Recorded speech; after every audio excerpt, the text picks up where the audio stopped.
Please यार video को लाइक कर देना एंड प्यारा सा कमेंट जरूर करना एंड चैनल को सब्सक्राइब जरूर कर देना यार। सबसे ज्यादा वीडियो को फैला देना, जितना शेयर कर दो। फैला देना।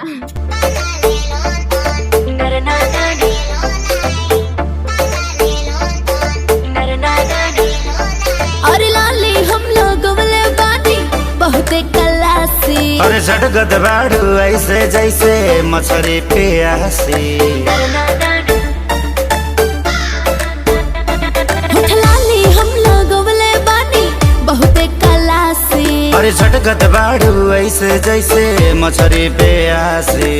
छनकता छागल हम किसिया वो बादल उठवाला गीला सरसों के साथ। ऐसे जे न खड़ा देखाइबू लागी जाई सावन में आग। हाँ लागी जाई सावन में आग, लागी जाई सावन में आग। हम धरती दाब के चौलीला फैशन के ट्यूशन करीला। तू देसी देसी करत रहा हम साउथ के हीरो पे मरीला। हमरा खानी कमर मारी लो बोला कवना सलेटिया पापड़